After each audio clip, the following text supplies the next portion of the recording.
साथियों नमस्कार। स्वागत है आप सभी का आपके अपने चैनल साइंस टॉक में। आज हम साइंस टॉक में यूपी पीसीएस में 2018 में जो भी आपके इन्वायरमेंट सेक्शन से क्वेश्चन आए थे, किस सेक्शन से, इन्वायरमेंट सेक्शन से क्वेश्चन आए थे, हम उसको डिस्कस करेंगे और उनको सॉल्व करने की कोशिश करेंगे। कुछ जगहों पे हम एलिमिनेशन राउंड भी लगाएंगे जहाँ पे आसानी से हम एलिमिनेट कर सकते हैं। ठीक है, याद रखिएगा इस बार 2018 में इन्वायरमेंट सेक्शन से करीब 25 से 26 क्वेश्चन आए थे। आइए जल्दी उनको हम देखते हैं। ठीक है, पहला कह रहा है भारत में बाघ परियोजना कब शुरू की गई थी। आपको पता है भारत में जो बाघ परियोजना थी वो 1973 में शुरू की गई थी। कब की गई थी? 1973 में शुरू की गई थी। पर जो ऑप्शंस दिए गए थे सारे के सारे गलत थे, क्योंकि आपको पता है 1972 में स्टार्ट क्या किया गया था, वन्य जीव संरक्षण अधिनियम। वन्य जीव संरक्षण अधिनियम याद रखिएगा, वन्य जीव संरक्षण अधिनियम की 1972 में स्टार्ट किया गया था। और जब बोलता है पर्यावरण संरक्षण अधिनियम तो 1986 में स्टार्ट किया। दोनों को आप अंतर याद रखिए। इसके साथ साथ जब बोलता है जैव विविधता अधिनियम वो 2002 में आया था। कब आया था? 2002 में। तो याद रखिएगा जब वन्य जीव संरक्षण अधिनियम का है तो 1972। जब बोले पर्यावरण संरक्षण अधिनियम 1986, और जब जैव विविधता अधिनियम की बात की जाए तो याद रखिए 2002। और जो टाइगर प्रोजेक्ट की बात की तो वो क्या 1973 है। तो 1973 के ऑप्शन में आने यूपीपीएससी इस ऑप्शन को, इस क्वेश्चन को एलिमिनेट ही कर देते। ठीक है, आइए अगला देखते हैं। निम्नलिखित में से कौन सा एक मानव जनित जीनोम का उदाहरण है? ठीक है, इसमें से ऐसा कौन सा है जो मानव जनित जीनोम का, मतलब जिसको मानव फुल्ली गवर्न करता है। तो आपको पता है जल तंत्र फुल्ली हम गवर्न नहीं करते हैं। घास का मैदान, भाई बहुत सी ऐसी जगह जहाँ घास का मैदान हम गवर्न नहीं करते हैं। वर्षावन, भाई वर्षावन तो अपने आप उगते हैं ना, ये भी गवर्न नहीं करता। बचा हमारे क्या, फसली भूमि, क्योंकि जो फसली भूमि होती है वहाँ पे हम खुद कल्टीवेट करते हैं, पानी चलाते हैं, खाद देते हैं, तो उसको हम गवर्न करते हैं। तो मानव जनित कौन सी हो जाएगी? तो हमारी फसली भूमि हो जाएगी। नेक्स्ट करें, निम्नलिखित में से कौन सा जानवर बिना पानी पिए सबसे लंबी अवधि तक रह सकता है? इस पे मैंने एक शॉर्ट्स भी बनाया, आप देख लेंगे। जो भी शॉर्ट्स हैं वो बहुत अच्छे शॉर्ट्स हैं, पक्का यूट्यूब पे देखा करिए शॉर्ट्स मेरे। तो जो कंगारू चूहा है ये सबसे लंबे समय तक बिना पानी पिए जीवित रह सकता है। नेक्स्ट कह रहे हैं भारत का प्रथम national centre for marine biodiversity. ठीक है, ये हाल ही में स्टार्ट हुआ था इसलिए उसमें करंट में था ये। जो पहला आपका सॉरी यहाँ 18 है ये, जो पहला मरीन बायोडाइवर्सिटी केंद्र था वो आपका गुजरात में स्टार्ट हुआ था। और गुजरात में भी कहाँ? तो गुजरात में एक जगह है आपका जामनगर। ठीक है, गुजरात में कहाँ? जामनगर में देश का पहला marine drive biodiversity centre start किया गया था। ठीक है, इसको याद रखिए, करंट से रिलेटेड भी था बट चूंकि इन्वायरमेंट से इसलिए इसको रखा गया है। अगला हम देख रहे हैं विश्व जैव विविधता दिवस कब मनाया जाता है? ठीक है, विश्व जैव विविधता दिवस कब मनाया जाता है? देखिए इसको देखते आइए। तो आपको याद होगा जो विश्व जैव विविधता दिवस होता है वो आपका मई में मनाया जाता है। वो भी मई में भी कब? आपका 22 मई को। कब? 22 मई को हम जैव या विश्व जैव विविधता दिवस मनाए जाते हैं। ठीक है, जल दिवस और पृथ्वी दिवस सब आप याद रखिएगा। ठीक है, ये तीनों ही अक्सर 22 है, 22 मार्च, 22 अप्रैल और 22 मई को पक्का याद रखना है। तो जो बायोडाइवर्सिटी है, वर्ल्ड बायोडाइवर्सिटी, वो कब मनाई जाती है? हमारी 22 मार्च को मनाई जाती है। अगला देखते हैं। नेक्स्ट कह रहे हैं निम्नलिखित में से किसमें ओजोन की सर्वाधिक सांद्रता मिलती है? मतलब जो मैक्सिमम जो कंसंट्रेशन है ओजोन का वो किसमें मिलता है? ट्रोपोस्फियर, मेसोस्फियर, स्ट्रेटोस्फियर और इकोस्फियर। आपको पता है जो ओजोन की जो मैक्सिमम जो डेंसिटी होती है, उसकी जो कंसंट्रेशन होती है वो कहाँ होती है? स्ट्रेटोस्फियर में होती है।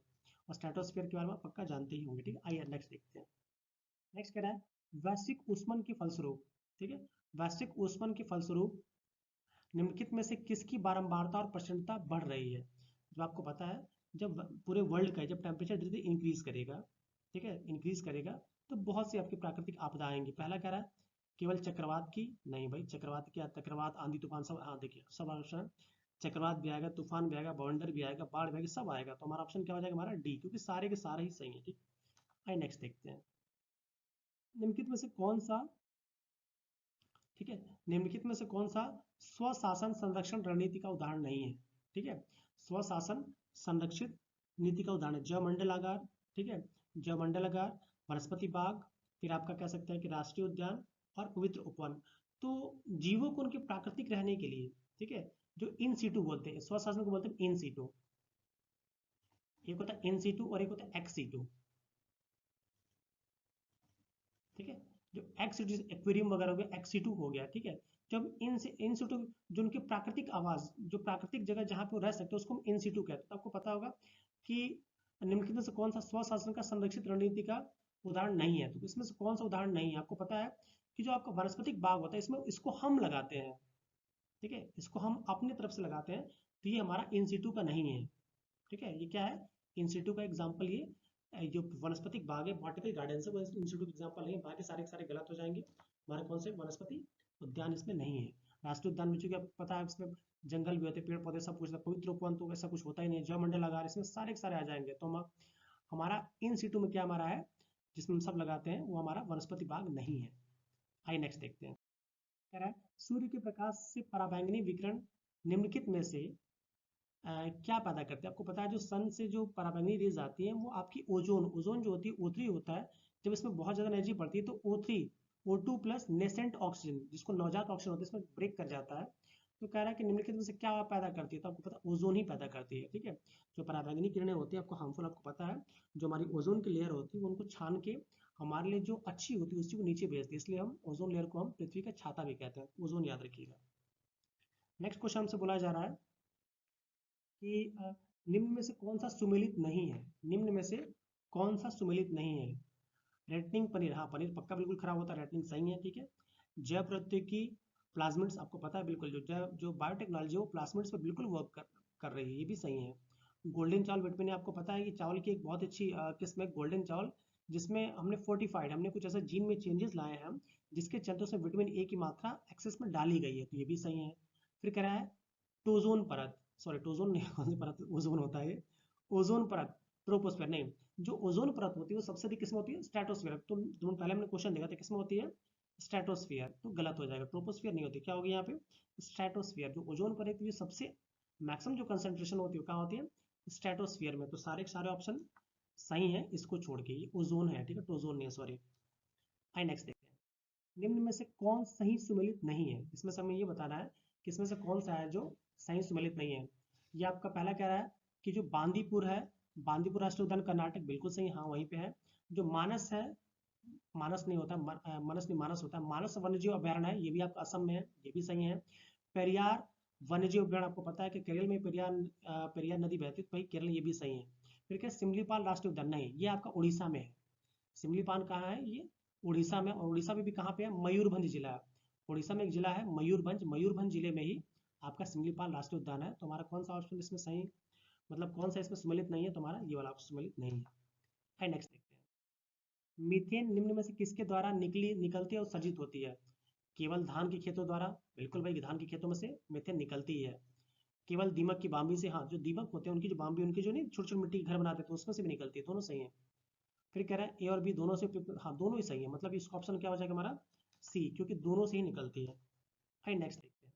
देखिए अगर थोड़ा सा दिमाग लगाए तो देखेंगे कि मैक्सिमम को हम आराम से हम बिना एलिमिनेशन के भी हम कर सकते हैं, हल्का सा दिमाग लगा के। ठीक है, आइए नेक्स्ट ये कह रहा है कि वर्तमान में जनसंख्या के सुखों का परित्याग किए बिना भविष्य के लिए ऊर्जा एवं अन्य संसाधनों की बचत के लिए निम्न, आपको पता है, सबको पता है, समपोषणीय विकास, जिसको सस्टेनेबल डेवलपमेंट कहते हैं। इसका मतलब ये होता है कि भाई इस समय कि जो बहुत हम एक्सेस सुख ले रहे हैं उसको हम थोड़ा त्याग कर दें, और इसके साथ साथ जो भविष्य में जो हमारे आने वाली जनरेशन है उसके लिए हम कुछ बचा कर उसको हम सस्टेनेबल डेवलपमेंट या संपोषणीय विकास कहते हैं। नेक्स्ट क्वेश्चन कह रहा है ग्रीन पीस इंटरनेशनल का, ग्रीन पीस इंटरनेशनल का मुख्यालय कहाँ है। ये तो बहुत फेमस क्वेश्चन है, ये एम्स्टर्डम में है। कहाँ पे है, एम्स्टर्डम में आपका, जो कि एम्स्टर्डम में कहाँ है, ये नीदरलैंड में है। नीदरलैंड, नीदरलैंड पता है बहुत ही शांत कंट्री है। ठीक है, तो उसी में एम्स्टर्डम है जहाँ पे इसका मुख्यालय है। फिर कह रहा है निम्न में से कौन द्वितीयक प्रदूषक है। पहला नहीं पूछ रहा है, क्या पूछ रहा है, द्वितीयक प्रदूषक। अब कह रहा है पहला हमारा CO2, CO कार्बन मोनोऑक्साइड और फ्लाई एश, ये तीन, ये पहला आपको पता है कार्बन डाइऑक्साइड बिल्कुल ही सीधे अफेक्ट करता है, तो ये हमारा प्राइमरी हो जाएगा। कार्बन मोनोऑक्साइड अगर आप लगा के सो जाइए किसी कमरे में तो सुबह तक उठेंगे नहीं, ये भी सही है। फ्लाई एश, आपको पता है फ्लाई एश सीधे फेफड़ों पर नुकसान पहुंचाता है, सीधे ही फेफड़ों पे, और जो भी आपके कोयले जहाँ जलते हैं वहां से बहुत जाते हैं, तो सीधे सीधे तीनों ही प्राइमरी है। बट जो स्मॉग होता है, ये आपका एल्युमिनियम या सल्फर हो गया या नाइट्रेट, नाइट्रोजन के ऑक्साइड्स होते हैं, ये जब धुएं में मिल जाते हैं तो वहां से स्मॉग निकलती है। तो ये हमारा सेकेंडरी है और बाकी सारे हमारे क्या है, प्राइमरी हैं। तो याद रखिएगा इसको। ठीक है, तो ये स्मॉग हमारा क्या हो जाएगा, ये द्वितीयक प्रदूषक है। नेक्स्ट क्वेश्चन से बोला जा रहा है निम्नलिखित परिस्थितिकी तंत्रों में से किसकी प्रजाति विविधता सापेक्षता काफी अधिक होती है, मतलब किसमें बहुत ज्यादा होती है। हाँ गहरे समुद्र में बिल्कुल होती है भाई, थोड़ी बहुत होती है। उष्णकटिबंधीय वर्षावन, हाँ। विविधता मतलब बायोडाइवर्सिटी, बायोडाइवर्सिटी का मतलब होता है कि थोड़ी एरिया में बहुत ज्यादा विविध टाइप के प्लांट्स भी मिले और आपके एनिमल्स में उसको विविधता कहते हैं।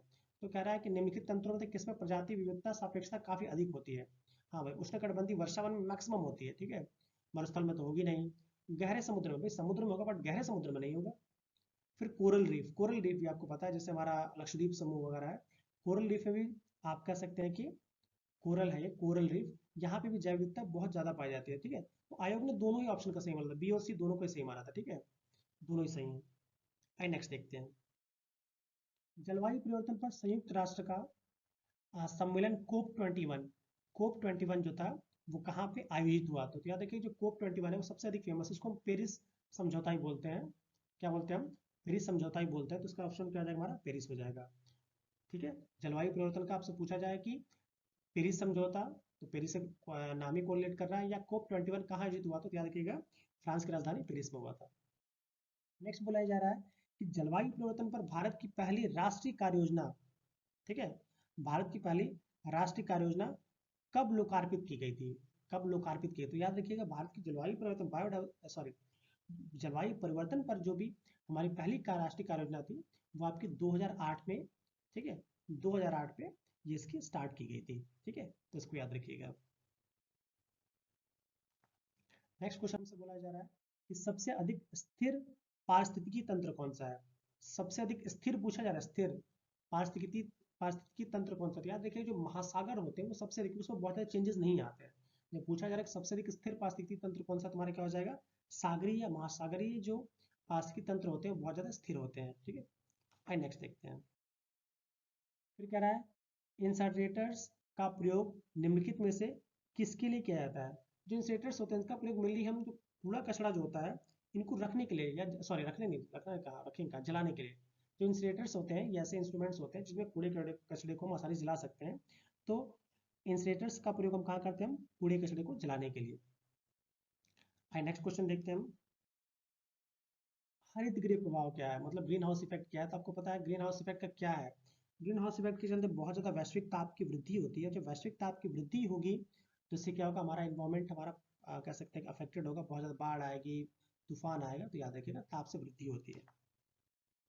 नेक्स्ट क्वेश्चन बोला जा रहा है निम्नलिखित में से कौन प्राकृतिक गैस का मुख्य भाग है, ठीक है। निम्नलिखित में से कौन सा प्राकृतिक गैस का मुख्य, आपको पता है सीएनजी की बात की जा रही है, सीएनजी में पता है मेथेन मेन है, अबाउट 40 to 45% आपकी मेथेन ही होती है। नेक्स्ट क्वेश्चन कह रहा है पशुओं को दिया जाने वाला कौन सा दर्द निवारक भारत में गिद्धों के लगभग विलुप्ति के कगार पर है? तो यार डाइक्लोफिनॉक, पशुओं को डाइक्लोफिनॉक दिया जाता है, दर्द की दवा होती है, और जब जब, ठीक है, जो कि बहुत ही हानिकारक होता है। क्या है, जैसे मान लीजिए किसी गाय भैंस को दे दी गई डाइक्लोफिनॉक उसको दर्द की दवा, अब वो तो मर गया, आपको पता है जो गिद्ध होते हैं वो इन्हीं गाय और भैंसों को खाते हैं, तो इनकी बॉडी में जो डाइक्लोफिनॉक केमिकल है वो गिद्धों में जाएगा, और गिद्ध के अंदर ये प्रॉपर्टी नहीं होती है, या वल्चर्स के अंदर प्रॉपर्टी नहीं होती है कि डाइक्लोफिनॉक को पचा पाए, इसलिए वो मर जाते हैं और धीरे धीरे वो लोप हो रहा है उनका। नेक्स्ट क्वेश्चन बोला जा रहा है आंखों सॉरी धुआं में धुआं में आंखों को प्रभावित करने वाला कौन सा शक्तिशाली उत्तेजक होता है? तो याद रखिए पैरास्टिल नाइट्रेट। भाई देखिए CO2 तो होगा नहीं, पहले समझो ओजोन कहाँ से धुएं में आ जाएगा, सल्फर डाइऑक्साइड, और इन दोनों में देख लेते हैं। मान लिया आपको नहीं पता था तो याद रखिए कि आपका पैरास्टिल नाइट्रेट जो होता है ये जो धुएं होते हैं उनमें जो धुएं के चलते जो आंख से पानी आने लगता है, ठीक है, आंख में जलन होता है, वो आपका पैरास्टिल नाइट्रेट के चलते होता है, ठीक है। इस क्वेश्चन को भी आप याद रखेंगे। आइए नेक्स्ट देखते हैं। नेक्स्ट बोला जा रहा है निम्नलिखित ऊर्जा स्रोतों में से कौन पर्यावरणीय प्रदूषण उत्पन्न नहीं करता है? ये तो बिल्कुल बाबू टाइप का क्वेश्चन था, इसमें से कौन सा जो ऊर्जा स्रोत है इसमें से कौन सा नहीं करता? आपको पता है सबसे किसके नाम हो रहा है सबसे अधिक? Solar energy. सोलर एनर्जी आपको पता है कोई भी हार्मफुल इफेक्ट नहीं, नाभिक ऊर्जा भाई हार्मफुल इफेक्ट है, पेट्रोलियम ऊर्जा का भी है, कोयला ऊर्जा का भी है, तो कौन सा हमारा बचता है? सोलर एनर्जी का कोई भी हार्मफुल इफेक्ट नहीं है। इस तरह 2018 में जो भी क्वेश्चन पूछे गए थे हमने उसको सॉल्व किया है, ठीक है। आप इसी तरह हमारे चैनल पे विजिट करते रहिए, और अगर आपको स्पीड कम लगती है तो आप स्पीड को बढ़ा के देखा करिए, ठीक है, बट पक्का आप इन क्वेश्चंस को देखिए, ठीक है। तब तक के लिए खुश रहिए, प्रसन्न रहिए। जय हिंद, वंदे मातरम। साथियों नमस्कार, स्वागत है आप सभी का आपके अपने चैनल साइंस टॉप में। आज हम साइंस टॉप में वर्ष 2019 में यूपी पीसीएस प्रीलिम्स में जो भी क्वेश्चंस एनवायरमेंटल सेक्शन से पूछे गए थे हम उसके बारे में आज डिस्कस करेंगे, ठीक है। एनवायरमेंट से 2019 में बहुत ही ज़्यादा क्वेश्चन आए थे, करीब 23 क्वेश्चन आए थे, 22 से 23 क्वेश्चन। आइए उनका जल्दी जल्दी हम देखने की कोशिश करते हैं। चलिए पहला क्वेश्चन हमारा कह रहा है इकोसिस्टम के संबंध में निम्न में से क्या सत्य है, ठीक है। What is correct on the behalf of ecosystem, ecosystem के बारे में क्या सही है। पहला कह रहा है प्राथमिक उपभोक्ता उत्पादक पर न्यूनतम रूप से आश्रित है। जो आपका प्राइमरी कंज्यूमर है, क्या वो, ठीक है, जो आपका प्राइमरी कंज्यूमर है, क्या वो प्रोड्यूसर पर कम, बहुत ही मिनिमम अमाउंट में आपका डिपेंडेंट है। नहीं, ये तो गलत है, क्योंकि आपको पता है जो प्राइमरी कंज्यूमर होता है, मान लीजिए हमारा ये पेड़ होगा, ठीक है, ये पेड़ ये प्रोड्यूसर हो गया, इसमें जो प्राइमरी कंज्यूमर टोटली डिपेंडेंट होगा ना, तो ये गलत हो गया। प्राथमिक उपभोक्ता उत्पादकों की संख्या से अधिक होते हैं, ये तो बिल्कुल पॉसिबल नहीं है। आपको पता है कि सबसे अधिक पेड़ होते हैं, छोटे छोटे आपके प्लांट्स होते हैं, इनकी संख्या ज्यादा होगी तभी तो इनको प्राथमिक उपभोक्ता खाएगा, तो ये भी आपका गलत हो गया। फिर कह रहा है उत्पादक प्राथमिक उपभोक्ता से अधिक होते हैं। हाँ बिल्कुल ये सही है कि जो जो उत्पादक होंगे भाई नंबर में ज्यादा होंगे तभी तो उनको प्राथमिक उपभोक्ता खाएगा, तो ये वाला हमारा सही लग रहा है।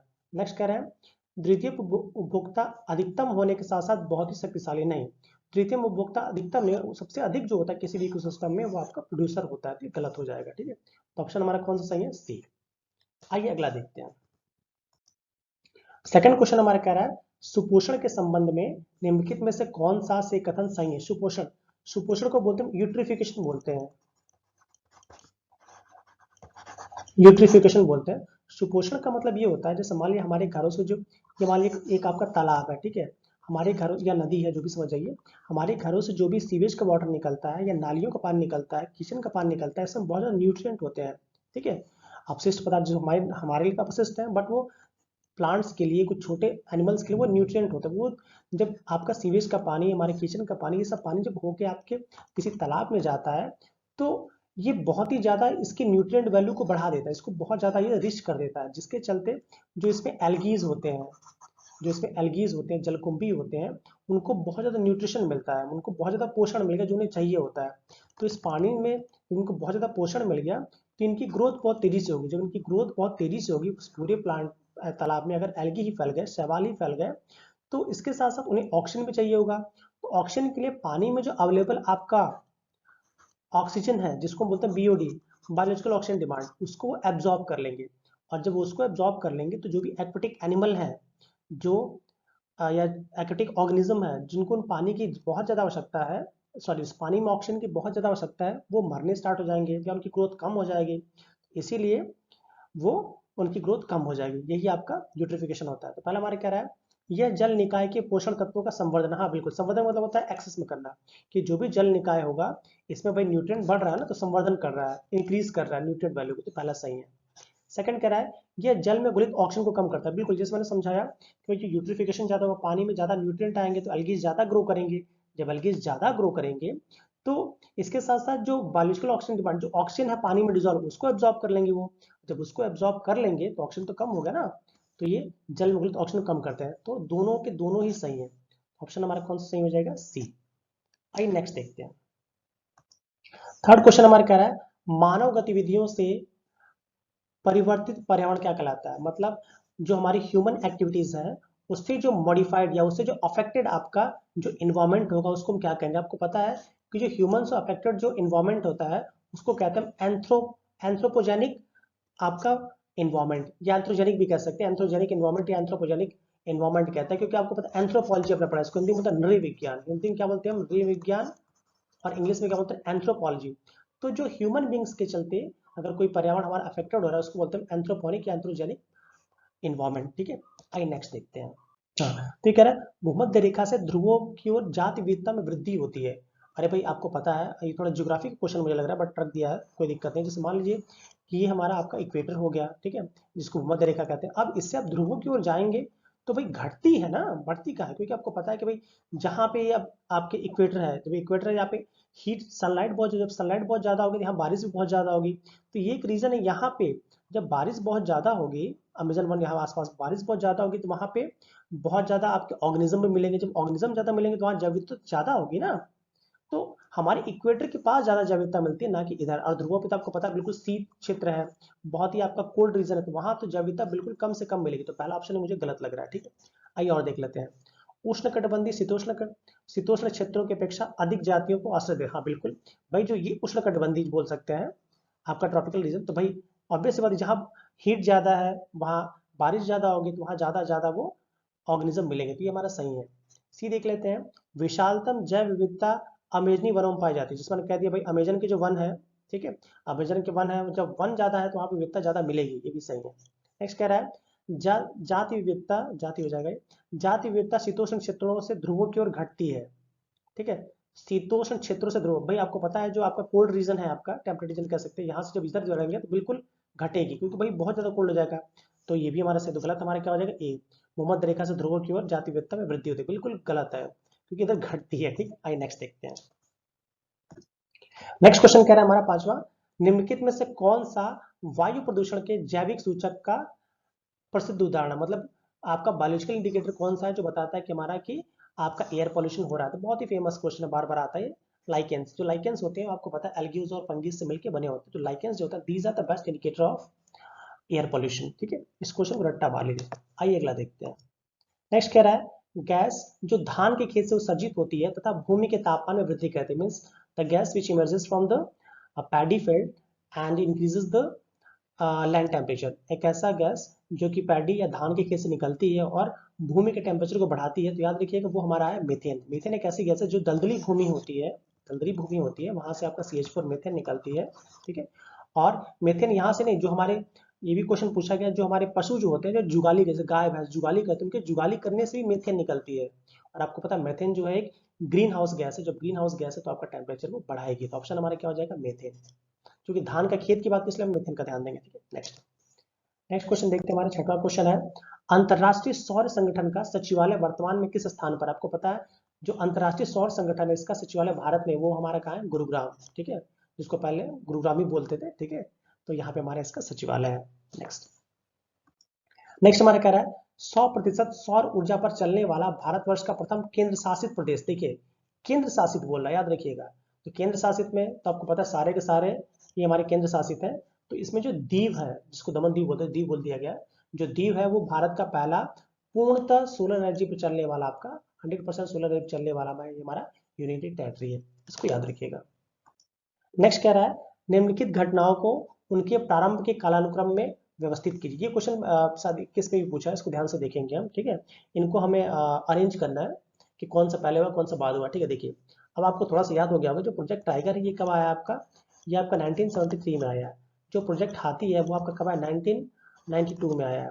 वन्य जीव संरक्षण अधिनियम, देखिए एक वन्य जीव पर्यावरण अधिनियम है, वो तो आपका 86 वाला है, ये वन्य जीव सॉरी जो पर्यावरण संरक्षण अधिनियम है वो तो 86 वाला है, ये वन्य जीव पर्यावरण वन्य जीव संरक्षण अधिनियम है, तो ये हमारा कब आया था, 1972 में आया है, ठीक है। और जैव विविधता अधिनियम पता है कब आया, 1900 सॉरी ये 2002 में आया, तो इसमें सबसे पहले कौन सा आया हमारा, 1972, थर्ड ऑप्शन पहले किसमें, ये वाला थर्ड ऑप्शन। अब 72 के बाद 73 आता है, तो 73 हमारा कौन सा है, प्रोजेक्ट टाइगर, प्रोजेक्ट टाइगर हो गया, उसके बाद कौन सा प्रोजेक्ट आता है लास्ट में, तो आपका सी ऑप्शन सही हो जाएगा। इसी तरह धीरे धीरे एलिमिनेट करके हम बढ़ाते हैं। आइए नेक्स्ट क्वेश्चन देख रहे हैं, पर्यावरणीय कुजरनेट्स वक्र वक्र पर्यावरणीय क्षति एवं प्रति व्यक्ति जीडीपी के मध्य संबंध दर्शाता है, मतलब जो कुजरनेट्स आपके कर्व्स होते हैं, ये जो आप कह सकते हैं इन्वायरमेंटल, जो इन्वायरमेंटल लॉस हो रहा है और जो पर कैपिटा जीडीपी के बीच में रिलेशनशिप शो करता है, तो कह रहा है इस पर्यावरणीय कोऑर्डिनेट्स वक्र का आकार किसके आकार का होता है, तो याद रखिएगा जो आपका कोऑर्डिनेट्स वक्र होती है पहले जब आपकी बढ़ेगी, जैसे वक्र की उसकी कर्व की बात करते हैं, जब आपकी इनकम बढ़ेगी तो पहले तो, जब इनकम घटेगी तो नीचे आएगा, जैसे ही बढ़ेगी तो तुरंत ही बढ़ जाएगा, तो इसका आकार क्या होता है, वी शेप का होता है, कौन सा आकार होता है, वी शेप। चलिए नेक्स्ट क्वेश्चन देखते हैं, हमारा दो कथन दिए गए हैं जिसमें से एक को कथन ए तथा दूसरे को कथन आर, ये पढ़ लिया मैंने बार बार, आइए देखते हैं इसको। कह रहा है सतत विकास मानव समाज के कल्याण हेतु महत्वपूर्ण है, आपको पता है जो सतत विकास है ये आपका, इसकी जो परिकल्पना थी वो 1987 में जो आपका ब्रकले जो बोलते हैं उसके जो ब्रकले सम्मेलन है उसके थ्रू आता है, तो सतत विकास मानव कल्याण के मानव समाज के कल्याण हेतु महत्वपूर्ण है, बिल्कुल आवश्यक है, क्योंकि सतत विकास का मतलब ये होता है कि हम ऐसा विकास करें कि हम अपना जो फ्यूचर आने वाले जो फ्यूचर जनरेशन है उनके लिए हम कुछ ना कुछ बचा के रखें धीमे धीमे। हाँ तो पहला सही है। दूसरा आर कह रहा है सतत विकास का अभिप्राय ऐसे विकास है जो भावी पीढ़ियों की जरूरतों को पूरी करने की योग्यता को प्रभावित किए बिना वर्तमान समय की आवश्यकता को पूरी करते, बिल्कुल ही दोनों सही है, क्योंकि भाई सतत विकास तो मानव कल्याण की जरूरी है ही है। दूसरा कह रहा है सतत विकास का मतलब ये होता है कि हम ऐसा विकास करें कि जो भावी पीढ़ी जो फ्यूचर जनरेशन है, ठीक है, उनके लिए कोई दिक्कत ना आए और अपनी हम इस समय की नीड्स को भी पूरी करते रहे, तो दोनों ही सही है। तो ए आर की सही व्याख्या, ए और आर दोनों सही, तो ए आर सही होगा, ऑप्शन हमारा ए सही हो जाएगा। आइए नेक्स्ट देखते हैं। नेक्स्ट कह रहे हैं निम्नलिखित में से भारत के संविधान के किसमें पर्यावरण संरक्षण एवं संवर्धन तथा वन एवं वन्य जीव की रक्षा के प्रावधान किए गए। आपको पता है जो आपका पर्यावरण संरक्षण अधिनियम है ये आपका राज्य के नीति निर्देशक तत्वों में भी है। राज्य के नीति निर्देशक मतलब कह सकते हैं कि टीपीएसपी भी है। इसके साथ साथ जो आपके मूल कर्तव्य जो 51 क में दिए गए हैं इसमें भी है, और जो आपका 42वां संविधान संशोधन हुआ था उसके थ्रू आपका राज्य के नीति निर्देशक तत्वों में भी इसको जोड़ा गया। मतलब दोनों सही है, मतलब ए और बी दोनों, मतलब ए और बी दोनों ही सही है। आइए नेक्स्ट देखते हैं।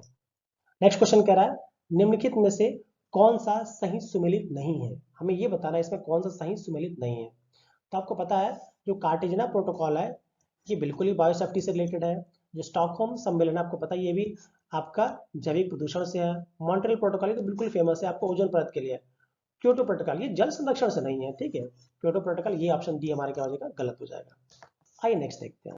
हाँ देखिए कह रहा है कि उष्णकटिबंधीय देशों में तितलियों की प्रजातियां सर्वाधिक संख्या में पाई जाती है। आपको पता है कि भाई ये हमारा आपका वर्ल्ड हो गया पूरा, ये अपना इक्वेटर्स है, ठीक है। आपको पता है यहीं पे उष्णकटिबंधीय क्षेत्र है, ठीक है।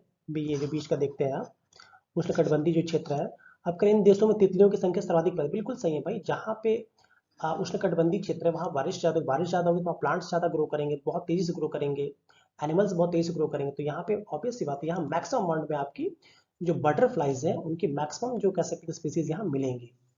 नेक्स्ट कह रहा है कि तितलियां कम तापमान में नहीं रह सकती। बिल्कुल सही बात है, क्योंकि जो तितलियां जो बटरफ्लाइज होती हैं ये कोल्ड ब्लडेड ऑर्गेनिज्म है। ये कोल्ड ब्लडेड ऑर्गेनिज्म है तो ये कम तापमान में नहीं रह सकती। मतलब ए और आर दोनों ही सही है और इसकी सही व्याख्या भी कर रहा है। नहीं सॉरी, ए और आर दोनों तो सही है बट इसकी सही व्याख्या हम कह सकते हैं कि हाँ भाई दोनों सही है, ए और आर दोनों सही है तथा इसकी सही व्याख्या कर रहा है, ठीक है। आइए नेक्स्ट देखते हैं।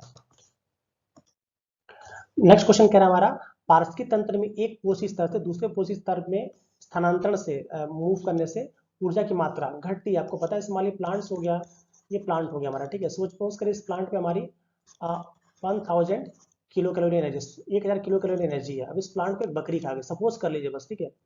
एक बकरी इसको खा गई तो बकरी को इसका 10% मिलेगा। इसका 10% क्या हो जाएगा हमारा 100 हो जाएगा। इस बकरी को सपोज करें एक वुल्फ खा गया, भेड़िया,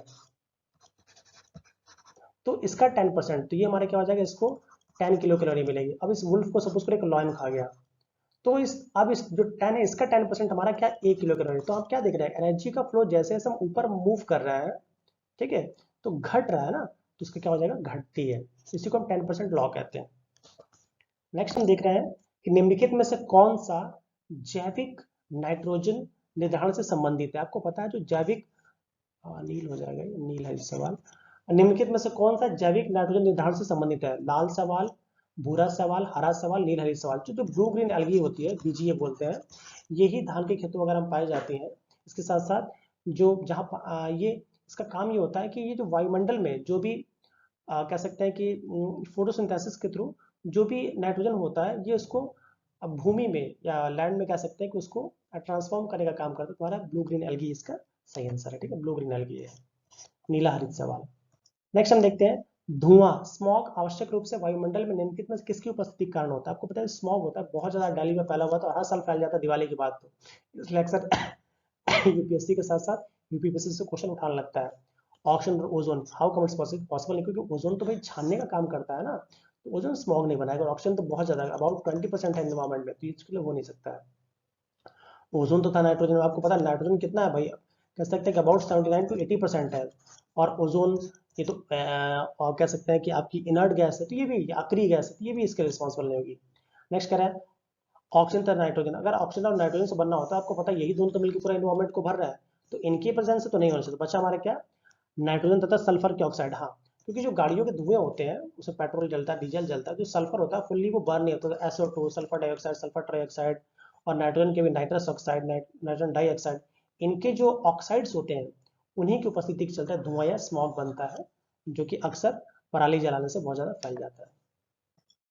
नेक्स्ट हम देख रहे हैं निम्नलिखित में से किसमें दुर्लभ उपलब्धियों के लिए वैश्विक 500 पुरस्कार दिया जाता है। तो जो ग्लोबल 500 जो अवार्ड है वो दिया जाता है पर्यावरण संरक्षण के। भाई जीवन संरक्षण से कोई मतलब ही नहीं है, जनसंख्या नियंत्रण के लिए है नहीं सकती। इन्हीं दोनों पर्यावरण और प्रदूषण, तो आपको पता है ज्यादा इंपॉर्टेंट क्या है हमारा पर्यावरण संरक्षण अधिनियम, ठीक है, या पर्यावरण संरक्षण कह सकते हैं।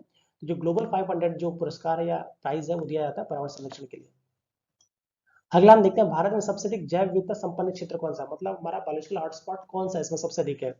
गंगा का मैदान, ट्रांस हिमालय, पश्चिमी घाट और मध्य भारत। आपको पता मध्य भारत तो होगा नहीं, गंगा का मैदान भी वही मध्य भारत में ही है, ट्रांस हिमालय और पश्चिमी घाट। तो आपको पता है जो पश्चिमी घाट है, जो आप भारत का अगर नक्शा बनाते हैं तो जो पश्चिमी घाट का इलाका है यहाँ पे बहुत ही ज्यादा, ये भी बहुत ज्यादा है। इसके साथ साथ ये जो एरिया है पश्चिमी घाट का, तो यहाँ बहुत ही ज्यादा, केरला हो गया, तमिलनाडु हो गया, इसके पास कुछ एरिया वहाँ बहुत ज्यादा बायोडाइवर्सिटी मिलती है। ये बहुत ही पेट क्वेश्चन, तो याद रखिएगा जो पश्चिमी घाट है वहाँ जैव विविधता बहुत ही ज्यादा मिलती है। आइए नेक्स्ट देखते हैं, निम्नलिखित में से कौन सा भारत में सतत विकास लक्ष्यों के क्रियान्वयन के लिए, क्रियान्वयन हो जाएगा, क्रियान्वयन के लिए एक नोडल संस्था है। तो आपको पता है योजना आयोग, ये है पूछ रहा थी नहीं, तो पहले तो योजना आयोग थी, तो मोदी जी ने खत्म कर दिया इसको, होगा नहीं। विनिवेश आयोग, अरे भाई कोई पैसा तो ना लगा, ये होगा नहीं। वित्त आयोग और नीति आयोग, वित्त आयोग का काम क्या, वित्त आयोग से कोई मतलब ही नहीं है, तो बचा हमारा क्या, नीति आयोग। क्योंकि नीति आयोग का ही काम क्या है कि जो आपके सस्टेनेबल डेवलपमेंट के जो भी गोल्स है उसकी जो आप कह सकते हैं कि गवर्निंग बॉडी है, उसको देख रेख का काम आपकी नीति आयोग करती है। आइए नेक्स्ट देखते हैं, निम्नलिखित में से कौन सा सतत विकास लक्ष्य भारत में 2030 तक सभी के लिए पानी की उपलब्धता और उसके स्थायी प्रबंधन को लक्षित करेगा, लक्षित स्थायी प्रबंधन को लक्षित करेगा। आपको पता है जो आपका सेफ वाटर ड्रिंकिंग वाटर है वो आपका एसडीजी गोल 6 में आता है, ठीक है। सस्टेनेबल डेवलपमेंट गोल जो 6 में आता है वो सेफ वाटर आती है, रट्टा मार लीजिएगा, 15 गोल जो भी है रट्टा मार लीजिएगा, 6 तो पक्का जो भी है सेफ वाटर, ठीक है। आइए नेक्स्ट देखते हैं, नेक्स्ट हमारा कह रहा है समृद्धि की सीमा की अवधारणा का प्रतिपादन सबसे पहले कहाँ किया गया था। तो आपको पता है समृद्धि की सीमा का जो प्रतिपादन, ये भी पैट क्वेश्चन बार बार पूछा जाएगा, क्लब ऑफ रोम, ये अबाउट 1968 में किया गया था क्लब ऑफ रोम में, वहीं पे भी समृद्धि की सीमा सबसे पहले इसकी अवधारणा प्रस्तुत की गई थी। आइए अगला देखते हैं, भारत द्वारा भूमि क्षरण तटस्थता प्राप्त करने का लक्ष्य कब तक रखा गया है। तो जो 2019 का क्वेश्चन है ये, तो याद रखिएगा भारत में जो भूमि क्षरण तटस्थता को कम करने का जो लक्ष्य है वो 2030 तक रखा गया है, 2030 तक, ठीक है। चलिए इससे सारे क्वेश्चन खत्म हो गए, हम अगले वीडियोस में आगे के क्वेश्चन लाते रहेंगे। तब तक आप हमारे चैनल को लाइक शेयर और सब्सक्राइब करिए, जो भी कमेंट हो उसको प्लीज कमेंट बॉक्स में जरूर दीजिए। तब तक के लिए जय हिंद, वंदे मातरम। साथियों नमस्कार, स्वागत है आप सभी का आपके अपने चैनल साइंस टॉप में। आज हम साइंस टॉप में यूपीपीएससी में जो प्रीलिम्स का एग्जाम हुआ था उसमें 2020 में जो भी क्वेश्चन इन्वायरमेंट सेक्शन से पूछे गए थे, आइए उन सारे क्वेश्चंस को हम डिस्कस करते हैं, उसको सॉल्व करने की पूरी कोशिश करते हैं। आइए देखिए पहला क्वेश्चन कह रहा है हमारा, वर्ष 1987 में संयुक्त राष्ट्र में पर्यावरण से संबंधित एक प्रतिवेदन की प्रस्तुति के उपरांत धारणीय विकास जिसको सस्टेनेबल डेवलपमेंट कहते हैं पर चर्चा आरंभ हुई। वह प्रतिवेदन क्या था। 1987 में जो प्रतिवेदन था वो था हमारा आवर कॉमन फ्यूचर, मतलब हमारा एक संयुक्त गोल, उसी के अंदर आपका सस्टेनेबल डेवलपमेंट की चर्चा की। इसको याद रखिए, बहुत बार क्वेश्चन पूछा जा रहा है, ठीक है। तो 1987 के अंदर जो संयुक्त राष्ट्र के पर्यावरण से संबंधित जो प्रतिवेदन दिया गया था उसका मेन क्या था, आवर कॉमन फ्यूचर, ठीक है। आइए नेक्स्ट क्वेश्चन देखते हैं,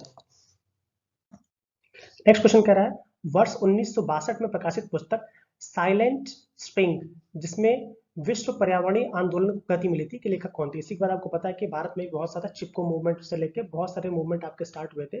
तो जो स्प्रिंग साइलेंट थी बहुत ही फेमस बुक थी उस टाइम की, जो 1962 में प्रकाशित हुई थी। इसके लेखक कौन थे, इसके लेखक जो थी एक अमेरिकी कह सकते लेखिका थी जिनका नाम था रेचल कार्सन। क्या नाम था, रेचल कार्सन। याद रखिएगा कि साइलेंट स्प्रिंग के लेखक कौन है, रेचल कार्सन। देखिए कैसे कोरिलेट कर सकते हैं भाई, कार्ल मार्क्स तो कभी नहीं होंगे। अब इन तीनों में देख सकते हैं क्लोरीन मर्चेंट या राजगोपालन, ठीक है।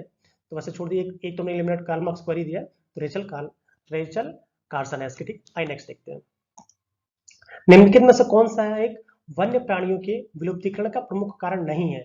याद रखिएगा विलुप्तीकरण का प्रमुख कारण नहीं है पूछा जा रहा है। पहला कह रहा है प्राकृतिक आवास का नष्ट होना। भाई बिल्कुल है भाई, प्राकृतिक आवास जब नष्ट होंगे तो भाई ऑब्वियस सी बात है वन्य जीव जो है वो जब वन्य जीव जब प्राकृतिक आवास नष्ट होंगे तो वन्य जीव तो पक्का अफेक्टेड होंगे, तो ये वाला तो बिल्कुल होगा। दूसरा कह रहा है कि जंगल में आग लगा, भाई जंगल में आग लग जाएगी तो भाई जो भी उनके आवास रहने की जगह है वो तो खत्म हो जाएगी ना, तो ये भी होगा आपका।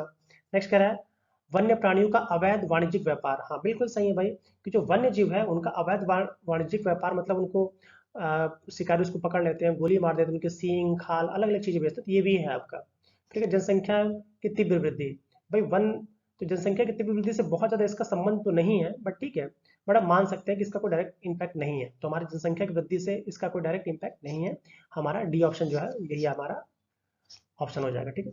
आइए नेक्स्ट देखते हैं, एक पारिस्थितिकी तंत्र के विभिन्न घटकों से होकर पोषक तत्वों का गुजरना कहलाता है। एक आपको पता है कि इकोसिस्टम्स के जो विभिन्न आपके डिफरेंट डिफरेंट लेयर्स होते हैं, तो उसमें जो पोषक तत्व जैसे न्यूट्रिएंट जो होते हैं, आपको पता है 10% का रूल वर्क करता है। 10% का रूल वर्क करता है कि एक कह सकते हैं कि एक लेयर से दूसरे लेयर में जब मूव करते हैं तो जो एनर्जी होती है वो केवल 10% ही मूव करती है। आपने इसको 10% का रूल भी पढ़ा होगा। तो उस आधार पर कह रहा है कि एक पारिस्थितिकी तंत्र के विभिन्न घटकों से होकर पोषक तत्व का गुजरना क्या कहलाता है? यह कहलाता है हमारा जैव भू रासायनिक चक्र। क्या कहलाता है? जैव भू रासायनिक चक्र, बायो जियो केमिकल साइकिल कहते हैं उसको। ठीक है, भाई नेक्स्ट देखते हैं।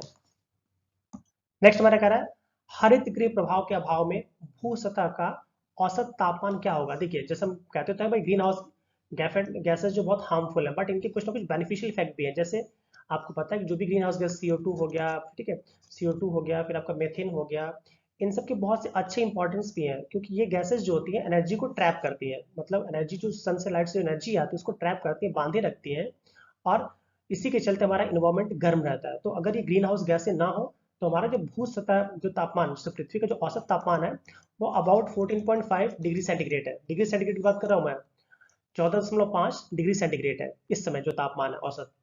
और अगर ये ग्रीन हाउस गैसें ना रहे तो इसका जो तापमान है वो -18 चला जाएगा, तो जीवन तो संभव ही नहीं होगा। ठीक है, तो क्वेश्चन का आंसर क्या हो जाएगा हमारा?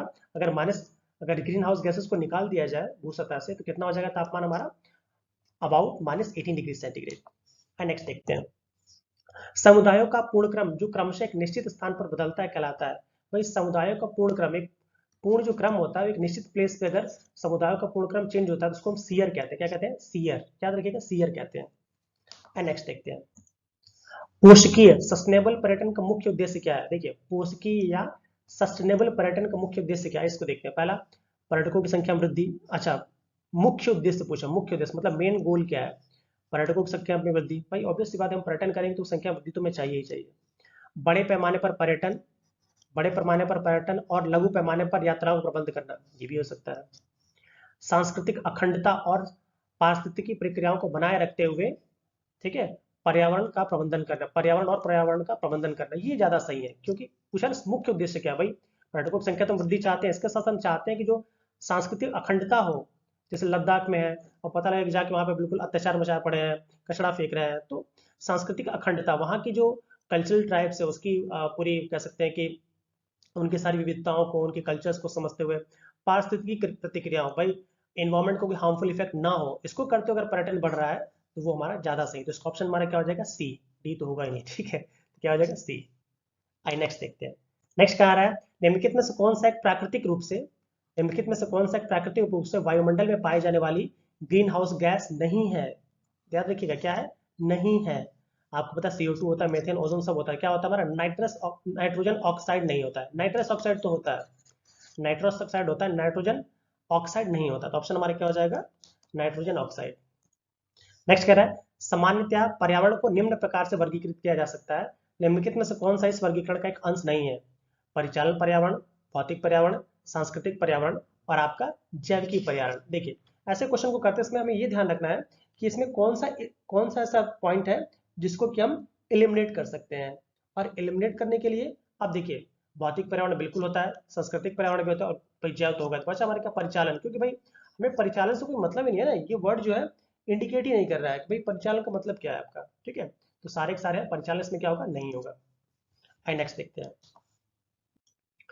पारिस्थितिकी संक्रमण अवधारणा का प्रयोग सर्वप्रथम किसने किया गया था? ठीक है, मतलब कह सकते हैं इकोलॉजिकल इकोटोन कह सकते हैं, संक्रमण कह सकते हैं। जो इसकी अवधारणा थी, ये सबसे पहले एक साइंटिस्ट थे आपका बेनेट। क्या थे? बेनेट। बेनेट ने पारिस्थितिकी संक्रमण अवधारणा का सर्वप्रथम प्रयोग किया था। किसने किया था? बेनेट ने। याद रखिएगा, बेनेट। चलिए नेक्स्ट देखते हैं कि राष्ट्रीय चंबल अभ्यारण्य निम्नलिखित में किस राज्य का हिस्सा नहीं है? नहीं है बोला जा रहा, नहीं है। ठीक है, तो आपको पता है भाई चंबल नदी कहाँ से बनता है? यूपी, तो भाई यूपी का पेपर आप समझ ही गए होंगे, और राजस्थान से भी निकलती है। हरियाणा हमारा नहीं, क्योंकि हरियाणा देखिए बिल्कुल ऊपर है और तीनों राज्य आपस में क्या हुआ? चिपके हुआ, तो यह दिख जाएगा आपको। नेक्स्ट क्वेश्चन कह रहा है हमारा, हाँ, सूची 1 को सूची 2 से सम्मिलित कीजिए तथा सूचियों को नीचे दिए गए कूट से सही उत्तर में चेस करना है। आइए देखिए, एक तरफ हमारे राष्ट्रीय उद्यान है और दूसरी तरफ हमारे राज्य है। एक तरफ राष्ट्रीय उद्यान, दूसरी तरफ राज्य और नीचे कूट है। देखिए, ऐसे क्वेश्चन में पहले कोशिश करिए कि एक आपको कम से कम ऑप्शन एग्जैक्ट पता हो, और अगर एक भी नहीं पता तो ऐसे क्वेश्चन को स्किप कर देना चाहिए, बट आइए कोशिश करते हैं। अब जैसे मुझे पर्सनली पता है ये जो इंद्रावती है वो आपका छत्तीसगढ़ में है। इंद्रावती कहाँ है आपका? छत्तीसगढ़ में है। और जो मिल्लम है वो हमारा कहाँ है? गोवा में। आइए पहले एक ऑप्शन देखते हैं। इंद्रावती छत्तीसगढ़ में, मतलब ए का 4, ए का 4 कहाँ? ए का तरीके इन तीनों में ही 4 है आपके, तो ये एक ऑप्शन हमारा एलिमिनेट हो गया, ठीक है। अब मिल्लम, मिल्लम जो है गोवा में है। मिल्लम कहाँ है? गोवा में है, मतलब बी का 3, बी का 3, बी का 3, बी का 3, ये मतलब ये ऑप्शन हमारा सही हो गया। मान लीजिए हमारा मिल्लम निकला, तो आपको पता है जो क्लेसर है वो आपका हरियाणा में है, तो सी का 2, सी का 2, मतलब ये हमारा पहला ऑप्शन सही है। इसी तरह एलिमिनेट करके आप मैक्सिमम क्वेश्चन को सॉल्व कर सकते हैं। नेक्स्ट देखते हैं, निम्नलिखित घटनाओं को उनके प्रारंभ के कालानुक्रम में व्यवस्थित करिए। कालानुक्रम मतलब कौन सी घटना पहले हुई है, कौन सी घटना बाद में हुई है, इसको याद रखना होगा। पहले क्या है हमारा प्रोजेक्ट टाइगर, आपको पता है जो प्रोजेक्ट टाइगर है वो कितना कब आया था? 1973 में आया था। प्रोजेक्ट हाथी ये शायद 90 या 92, हाँ 1992 में आया था, ठीक है। और वन्य जीव संरक्षण अधिनियम ये हमारा 1972 में आया था। कब आया था? 1972 में। सबसे पहले हमारा कौन सा आया था? वन्य जीव संरक्षण अधिनियम कब आया था? ये वो 1972 में, इसी जस्ट बाद हमारा प्रोजेक्ट टाइगर आ गया। तो पहले हमारा थर्ड ऑप्शन देखिए किसमें, हाँ थर्ड ऑप्शन इसमें है। और थर्ड के बाद हाँ, तो जैव विविधता अधिनियम है ये आपका 2002 में आया है। विविधता बायोडाइवर्सिटी कह रहा है, तो जैव विविधता अधिनियम कब आया? 2002 में आया, तो ये सबसे लास्ट में जाएगा चौथा, तो चौथा सबसे लास्ट में है और तीसरा सबसे पहले है, तो ये ऑप्शन हो सकता है। अब देखिए 72 के बाद 73 का प्रोजेक्ट टाइगर ए, इसका ऑप्शन क्या हो जाएगा हमारा? सी सही हो जाएगा। आइए नेक्स्ट देखते हैं, निम्नलिखित घटनाओं को उनके प्रारंभ के कालानुक्रम में व्यवस्थित कीजिए तथा नीचे दिए गए कूट को सही उत्तर मिलान करिए। देखिए सही मिलान करना कालानुक्रम में करना है। अब देखिए इसको कालानुक्रम में करने को थोड़ा सा ध्यान देते हैं पहले। आइए देखिए, जैसे मान लीजिए इस क्वेश्चन को हम कर रहे हैं, तो पहले अब आपको पता है कि इसमें से हम कैसे एलिमिनेट कर सकते हैं। देखिए अब आपको पता है कि सबसे पहले जो the limit to growth report आई थी, ठीक है, जो the limit to growth report आई थी, इसने सबसे पहले आके इन्वायरमेंट के सेक्शन में बिल्कुल तहलका मचा दिया था। तो आपको ये तो पता होगा कि सबसे पहले यही रिपोर्ट आएगी हमारी, चौथा चौथा ऑप्शन हमारा किसमें सबसे पहले है? ये वाला है। मान लीजिए आपको नहीं पता, फिर देख लीजिए। अब आपको पता है जो रियो पृथ्वी शिखर सम्मेलन है, जो आपको पता है कि बहुत फेमस है, कब आया था? 1992 में आया था। इसमें बहुत सारे आपके प्रिंसिपल्स लिए गए थे और बहुत सारे हमने इसको अपनाया भी था, ठीक है। तो अब इसके बाद देखिए 4 के बाद 1, 4 के बाद 1 किसमें है? हाँ हाँ, देखिए जो 4 के बाद हम 1 की बात कर रहे हैं, जो 4 के बाद 1 की बात कर रहे हैं, रियो ब्रकलैंड रिपोर्ट जी। तो देखिए ये जो हम बात कर रहे थे, जो ब्रकलैंड आयोग की जो रिपोर्ट थी, ये आपकी आई थी अबाउट 1987 में। और जो मॉन्ट्रियल प्रोटोकॉल था ये आपका इसका प्रवर्तन किया, देखिए प्रवर्तन पूछा है कब इसको फॉलो किया गया, तो ये आपका 1989 में, याद रखिएगा सब 1989, तो इसके अकॉर्डिंग मूव कर लीजिए आप। तो पहले आपका फोर्थ हो जाएगा, ठीक है, और फोर्थ के बाद सेकंड, ये क्योंकि 87 में हुआ है, तो ब्रकलैंड अवॉइड हो जाएगा। फिर थर्ड पे हमारे क्या हो जाएगा? मॉन्ट्रियल का, हाँ तो ये बी ऑप्शन हमारा सही हो जाएगा। आइए नेक्स्ट देखते हैं। देखिए इसमें आपको ईयर को पता होना चाहिए, कम से कम रियो का तो आपको पता होना चाहिए, रियो को 1992 में हुआ था। मॉन्ट्रियल प्रोटोकॉल का प्रवर्तन पूछ रहा है, प्रवर्तन कब इसको लागू किया गया, तो आपका 1989 है। और the limit to the growth report ये 1972 में प्रकाशित हो गई थी, तो इसको आप याद रखेंगे, ठीक। आइए नेक्स्ट देखते हैं, निम्नलिखित में से कौन सा वैश्विक तापमान या ताप वृद्धि का, ठीक है, ताप वृद्धि का प्रभाव है? समुद्र तल का बढ़ना, ठीक है, इसको देखिए, देखिए समुद्र तल का बढ़ना, हाँ भाई, ताप बढ़ेगा तो ग्लेशियर्स पिघलेंगे, तो भाई समुद्र तल तो बढ़ेगा ही। हिम नदी का पिघलना, बिल्कुल भाई, जब ताप बढ़ेगा तो जो आपको पता है जो बर्फ जो पहाड़ों पर जमी रहती है पिघलेगी, तो हिम नदी भी पिघलेगी, ये भी सही है। बीमारियों का फैलना, भाई जब पानी बहुत ज्यादा फैलेगा तो बाढ़ आएगी, बाढ़ आएगी बीमारी आएगी, ये भी ऑप्शन सही हो जाएगा। प्रवाल भित्ति का विरंजन, हाँ बिल्कुल, जो आपके प्रवाल भित्ति है, आपको पता है कि समुद्र के किनारे रहते हैं ये, आपके कोस्टल एरियाज वगैरह में ज्यादा होते हैं, तो वहां पे जैसे हमारे जब टापू वगैरह हैं, ठीक है, तो इसमें जो प्रवाल भित्तियां हैं, अब इसमें होगा ये कि भाई जब पानी में डूबना स्टार्ट कर देंगी तो इनका भी तो व्यंजन इनका डिस्कलराइज हो जाएंगे, तो ये भी हमारा सही है। तो बच्चा हमारा क्या? चारों सही, चारों सही, चारों सही, मतलब ये ऑप्शन हमारा डी सही हो जाएगा। आइए अब नेक्स्ट देखते हैं। साथियों नमस्कार, स्वागत है आप सभी का आपके अपने चैनल साइंस टॉप में। आज हम साइंस टॉप में यूपीपीएसएस 2021 में जो भी प्रश्न पूछे गए हैं इन्वायरमेंट सेक्शन से, हम उनके बारे में डिस्कस करेंगे। हम यहाँ पे एलिमिनेशन राउंड का भी इस्तेमाल करेंगे ताकि हम प्रश्नों को जिनको हम नहीं जानते हैं उनको भी कैसे हम टैकल कर सकते हैं, कैसे हम सॉल्व कर सकते हैं, ठीक है। आइए पहला क्वेश्चन देखते हैं। भारत में आपदा प्रबंधन के लिए राष्ट्रीय आपदा प्रबंधन डिवीजन गृह मंत्रालय में एक नोडल डिवीजन है। राष्ट्रीय आपदा प्रबंधन प्राधिकरण का पदेन अध्यक्ष कौन होता है? याद रखिएगा, मान ली में नहीं आता सपोज करें तो रक्षा मंत्री तो कभी होगा नहीं आपदा प्रबंधन से, ठीक है। स्वास्थ्य एवं परिवार कल्याण मंत्री तो पहले हटा दीजिए, इन दोनों बचा। प्रधानमंत्री और गृह मंत्री, तो याद रखिएगा इसमें जो प्रधानमंत्री होता है वह आपदा प्रबंधन डिवीजन का पदेन अध्यक्ष होता है, ठीक है। आइए नेक्स्ट क्वेश्चन देखते हैं। नेक्स्ट कह रहा है 2050 के लिए नेट जीरो लक्ष्य के संदर्भ में निम्नलिखित में से कौन सा से कथन सही है? देखिए ऐसे को थोड़ा सा ध्यान देना पड़ता है, सही पूछा जा रहा है, ठीक है। आइए, कह रहा है इसका अभिप्राय है कि देश को, कोई भी देश होता है, देश को 2050 तक उसके उत्सर्जन को शून्य तक नीचे लाना होगा। अरे भाई, कोई देश तो फिक्स किया नहीं, क्योंकि हर कंट्री का अलग अलग है। इंडिया का 2000 मोदी जी 2070 तक बोल के गए हैं कि 2070 तक हम कार्बन न्यूट्रल करेंगे, और ऑस्ट्रेलिया में जैसे 2040 तक बोला गया। हर कंट्री का अलग अलग है, तो मुझे तो पहला ही गलत लग रहा है, ठीक है। नेक्स्ट देख लेते हैं। इसका अभिप्राय है कि किसी देश के उत्सर्जन की क्षतिपूर्ति वातावरण में ग्रीन हाउस गैसों का निराकरण तथा अवशोषण से होगी। बिल्कुल हाँ भाई, कार्बन क्रेडिट का मतलब ही क्या होता है? कार्बन क्रेडिट का मतलब ये होता है कि आप जितना कार्बन अगर आप निकाल रहे हैं, उसको एनवायरमेंट को उतना अच्छा करने के लिए आप क्या इनिशिएटिव्स ले रहे हैं, ठीक है। जैसे एक कार्बन क्रेडिट में शायद 10 लाख टन कार्बन होता है उत्सर्जन, ठीक है। तो पहला, दूसरा ऑप्शन सही, पहला गलत लग रहा है, क्योंकि इसका अपने देश को 2050 तक उसके उत्सर्जन के शून्य स्तर तक नीचे लाना है। पॉसिबल नहीं भाई, शून्य स्तर तक नीचे कैसे? कार्बन न्यूट्रल हो सकता है, ठीक है। और याद रखिएगा, अगर आप, तो इसका ऑप्शन जो है केवल 2 वाला सही है, गलत है, ठीक है। एक क्वेश्चन याद पूछा जाता है, कौन सा कंट्री जो कार्बन नेगेटिव है? तो भूटान एक ऐसी कंट्री है, भूटान पता है प्यारा सा छोटा देश है, जो कि हमारी कार्बन नेगेटिव है। नेक्स्ट देखते हैं। नीचे 2 कथन दिए गए हैं, जिसमें से एक कथन को अभिकथन ए तथा दो को दूसरे को कारण ए कहा गया, ठीक है। आइए, कथन ये कह रहा है, पारिस्थितिकी तंत्र के विविध विविध अव्यय आपस में एक दूसरे पर निर्भर नहीं रहते। How come it's possible? कैसे संभव है भाई? भाई, पारिस्थितिकी तंत्र में तो हर एक ऑर्गेनिज्म जो होता है दूसरे ऑर्गेनिज्म पर किसी न किसी तरह वो डिपेंडेंट होता है। तो ये ऑप्शन पहला तुम्हारा एक गलत ही हो गया। सेकंड कह रहा है, मानव क्रियाओं से वातावरण प्रभावित होता है। बिल्कुल है भाई, हम जितना ही प्रदूषण फैलाएंगे, वातावरण हमारा दूषित होगा, हमारे खाने पीने हर चीज का प्रभाव पड़ता है। तो ये सही है, सॉरी एक गलत है, आर सही है। आइए देखते कौन सा सही है। ये नहीं है, ये भी नहीं है, ए सत्य नहीं, ये भी नहीं है, हाँ ए गलत है, आर से केवल ऑप्शन हमारा क्या हो जाएगा? डी हो जाएगा। आइए नेक्स्ट देखते हैं।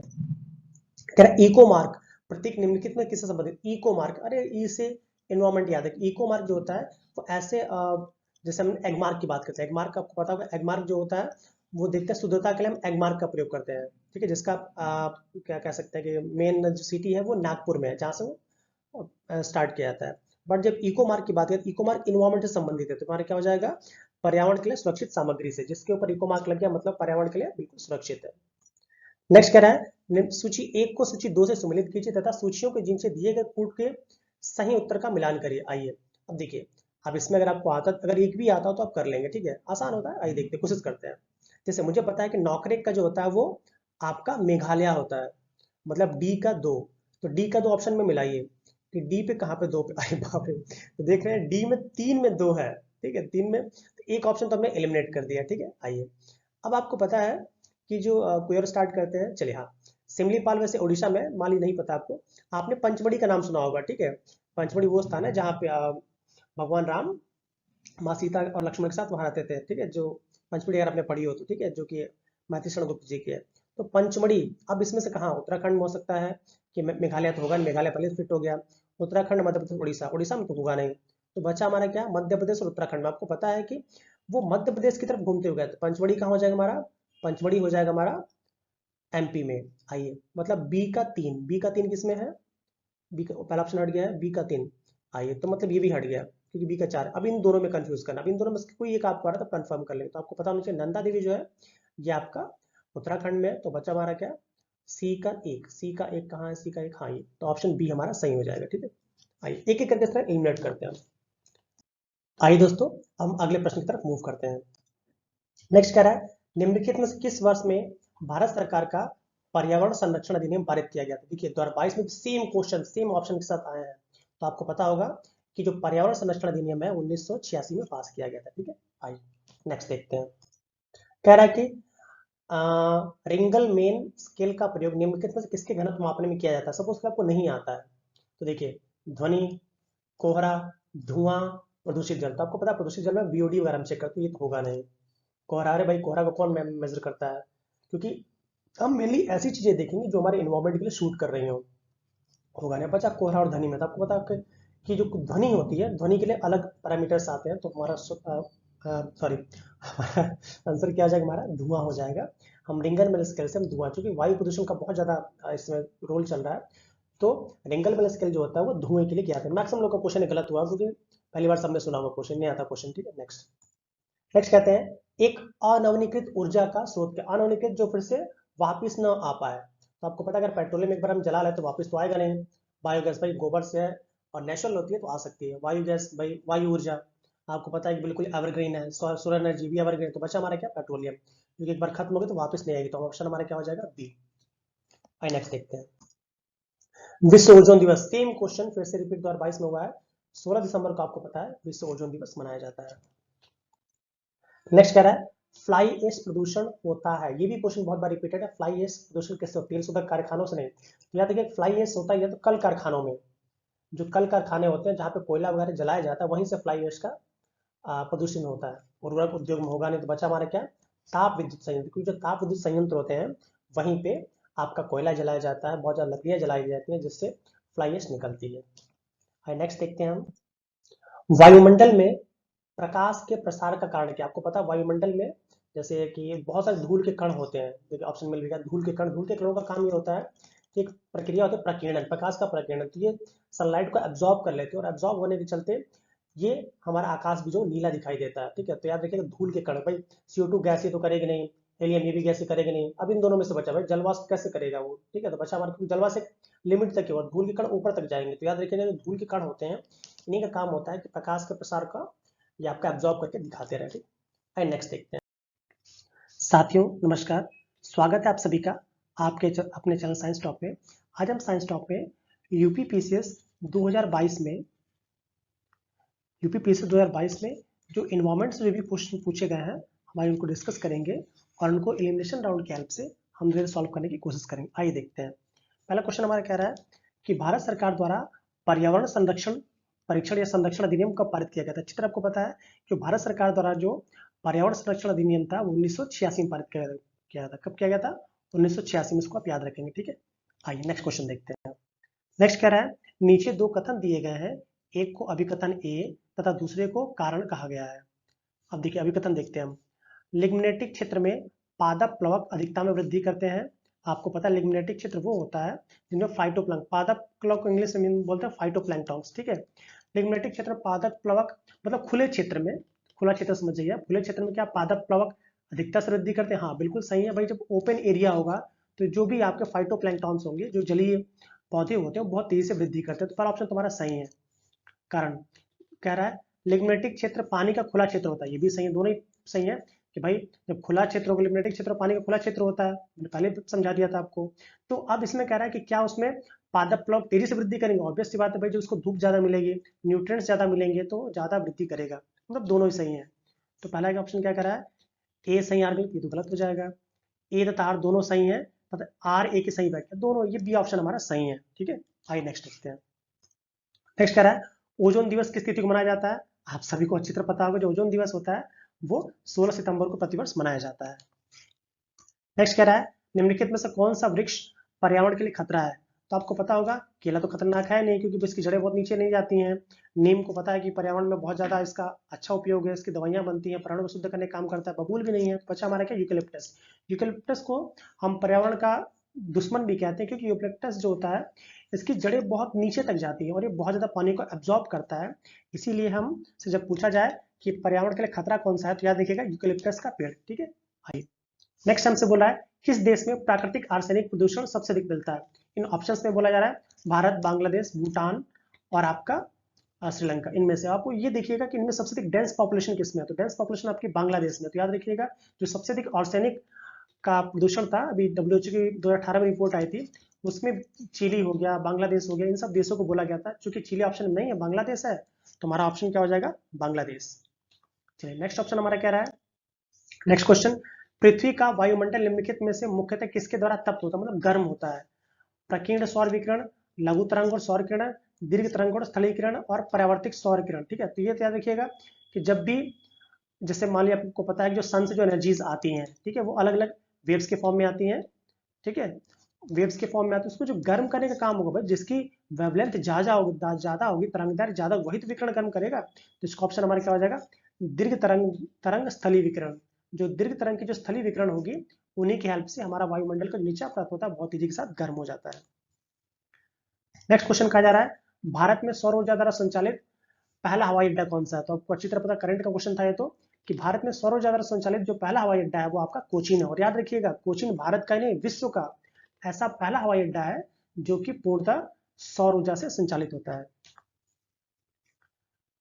नेक्स्ट पूछा जा रहा है, Indian state of forest report 2021 के अनुसार निम्नलिखित में से किस राज्य ने पिछले 2 वर्षों में वन क्षेत्र में अधिकतम वृद्धि की है? तो जो इंडियन स्टेट रिपोर्ट 2021 में आई थी उसकी हेल्प से आपका जो आंध्र प्रदेश राज्य है इसने सबसे अधिक वृद्धि की थी अपने एरिया में, ठीक है। तो इस आंध्र प्रदेश को याद रखेंगे। अरुणाचल प्रदेश, बिल्कुल अरुणाचल प्रदेश में कम हुआ है, ठीक है, याद रखिएगा। 7 सिस्टर्स में कम हो रहा है, उधर बढ़ रहा है। तुम्हारा बढ़ा किस में है? तो याद रखिएगा जो बढ़ने का कार्य है वो हमारे किस में हुआ? आंध्र प्रदेश में। अधिकतम तो याद रखिए, अधिकतम से कोड याद रखिएगा कि आपका आंध्र प्रदेश है। नेक्स्ट आइए देखते हैं। नेक्स्ट कह रहा है कि पारिस्थितिक, ऐसे क्वेश्चन को ध्यान से पढ़ना चाहिए। पारिस्थितिक निकेत के संदर्भ में निम्नलिखित कथनों में से कौन सा या से सही है? यह उन स्थितियों की श्रेणी का प्रतिनिधित्व करता है जो संसाधनों के उपयोग और पारिस्थितिकी तंत्र में उनकी कार्यात्मक भूमिका को सहन करती है। बिल्कुल सही है भाई, कि उन्हीं को भाई पारिस्थितिक निकेत उन्हीं को दिखाएगा जहां पे पारिस्थितिकी तंत्र क्रियात्मक रूप में वर्क करेगी। नेक्स्ट कह रहा है प्रत्येक प्रजाति का एक अलग स्थान होता है। भाई बिल्कुल सही बात है कि हर पारिस्थितिक तंत्र में हर एक प्रजाति का एक डिफरेंट या कह सकते हैं एक स्पेसिफिक प्लेस होता है। तो ऑप्शन क्या हो जाएगा? ए। इसमें दोनों के दोनों ही सही हैं। आइए नेक्स्ट देखते हैं। केबुल लामजाओ राष्ट्रीय उद्यान निम्नलिखित में से किस झील में है? अब आपने बिल्कुल रट्टा मार लिया, क्वेश्चन बार बार पूछा जाता है। मणिपुर में एक झील है लोकटक झील, उसी में ही हमारा केबुल लामजाओ राष्ट्रीय उद्यान स्थित है। आइए नेक्स्ट क्वेश्चन देखते हैं। निम्नलिखित में से कौन सा बायोमास ऊर्जा का स्रोत नहीं है? बायोमास ऊर्जा मतलब जो हमारा बायोलॉजिकल ऑर्गेनिजम्स ना बना उसको बायोमास ऊर्जा कहेंगे। जैसे पहले हमारा लकड़ी, आपको पता है लकड़ी कभी ना कभी तो पेड़ होगी, और आपको पता है वही लाखों साल पहले पेड़ जब दब जाते हैं तो एनअर्बिक रेस्पिरेशन होता है, तो उसमें वो लकड़ी कोयला बन जाती है। तो लकड़ी तो है नहीं, सॉरी कोयला तो है नहीं, बचा लकड़ी। भाई लकड़ी को हम जलाते हैं, लकड़ी तो भाई जीवित से है, तो ये भी नहीं होगा। बचा क्या? गोबर। भाई गोबर कैसे मिलता है? गोबर भाई मिलता है गाय से। गाय क्या खाती है? लकड़ी, पेड़ पौधे खाती है, तो ये भी नहीं होगा। तो बचा हमारा क्या? परमाणु ऊर्जा, क्योंकि परमाणु ऊर्जा जो है वो बायोमास ऊर्जा से नहीं है, और ये तीनों ही क्या है? बायोमास या एक लिविंग सब्सटेंस से मिलते हैं, इसलिए बायोमास ऊर्जा। और परमाणु ऊर्जा हमारा क्या है? ये एक ऊर्जा का स्रोत, बायोमास ऊर्जा का स्रोत नहीं है। आइए नेक्स्ट क्वेश्चन देखते हैं। निम्नलिखित में से कौन सी हरित गृह कौन सी इसमें ग्रीन हाउस गैस नहीं है? भाई क्लोरोफ्लोरोकार्बन, CFC बिल्कुल है, दौड़ के है भाई, यही तो उसको फैलाती है। कार्बन मोनोऑक्साइड, भाई ये भी आपको पता है कि एनर्जी को एब्जॉर्ब करती है। जैसे आप ग्रीन हाउस इफेक्ट के बारे में आपने पढ़ा होगा कि भाई इसमें जो भी गैसेस आती है, इसमें CO2 या जो भी गैसेस अवेलेबल होती हैं, ये सनलाइट को ट्रैप कर लेती हैं, और जब सनलाइट को ट्रैप कर लेंगी तो एनर्जी बाहर निकलेगी नहीं, तो पूरा का पूरा जो चैम्बर होता है या जो कह सकते हैं कि एरिया होता है वो गर्म हो जाता है। तो ये भी हो जाएगा। मीथेन भी आपको पता है एनवायरमेंट में अवेलेबल है, तो ये भी नहीं होगा। बच्चा हमारा क्या? ऑर्गन, क्योंकि ऑर्गन क्या है? ऑर्गन का एटॉमिक नंबर 18 होता है, सॉरी 18 होता है, और उसका सिंबल AR होता है। ये अक्रिय गैस है। क्या है? अक्रिय गैस है। तो हमारा क्या होगा? ऑर्गन जो है ये आपका ग्रीन हाउस गैस नहीं है। जो भी आप बात करते हैं अक्रिय गैसेस में, आपका helium, neon, organ, krypton, xenon, radon आदि आते हैं, इसमें ऑर्गन जो है वो अक्रिय गैस है, तो ये नहीं होगा। नेक्स्ट क्वेश्चन से बोला जा रहा है वर्ष 2085 में, वर्ष 1985 में गंगा एक्शन प्लान परियोजना प्रारंभ करने का मुख्य उद्देश्य क्या था? आइए मान लीजिए क्वेश्चन नहीं आता, डायरेक्ट एलिमिनेट करके कुछ करते हैं। नदी के जल को केवल सिंचाई के लिए प्रयोग में लाना, क्या संभव है कि नदी के जल केवल सिंचाई के लिए प्रयोग में आए? संभव ही नहीं है भाई, बहुत से काम हो सकते हैं, तो गलत हो जाएगा। गंगा नदी पर केवल नए बांध बनाए जाए, अरे ऐसे कैसे पॉसिबल भाई? पुराने बांधों को तो रिपेयर करना पड़ेगा, तो ये भी नहीं होगा। इसके जल को केवल प्रदूषण रहित रखना, सोचा जा सकता है। उपयुक्त में से कोई नहीं, ये भी हो सकता है। I+ का देखते थर्ड ऑप्शन। इसके जल को केवल प्रदूषण रहित करना, भाई ऑब्वियस सी बात है गंगा एक्शन प्लान। जब गंगा की बात की जा रही है तो भाई इसमें ऐसा, हम आपको पता है कि 1985 के लगभग हम बहुत ज्यादा प्रदूषण से ग्रसित थे, और गंगा तो बहुत हमारी दिव्य नदी है, और बहुत पहले से हम चाहते हैं कि प्रदूषण खत्म हो। तो इसका ऑप्शन क्या हो जाएगा हमारा? गंगा के जल को प्रदूषण से रहित करना। ये ऑप्शन सही, बाकी सब गलत है। आइए नेक्स्ट देखते हैं। प्रकाश रासायनिक धुंध में सदैव क्या उपलब्ध होता है? प्रकाश रासायनिक धुंध में सदैव क्या उपलब्ध है? आपको पता है कि इसमें एल्युमिनियम आयन, मीथेन, फास्फोरस। ये तो एल्युमिनियम आयन तो होगा नहीं भाई, सनलाइट बहुत दूर से, कैसे उसमें एल्युमिनियम आयन पहुंच जाएगा? मीथेन भाई तो नीचे एनवायरमेंट, ये भी नहीं होगा। फास्फोरस नहीं। बचा हमारा क्या? ओजोन, क्योंकि आपको पता है कि ओजोन की एक लेयर होती है, और उन्हीं को छान के हमारी सनलाइट आती है, तो उसमें हमेशा क्या अवेलेबल होगा? हमारा ओजोन अवेलेबल होगा। नेक्स्ट देखते हैं।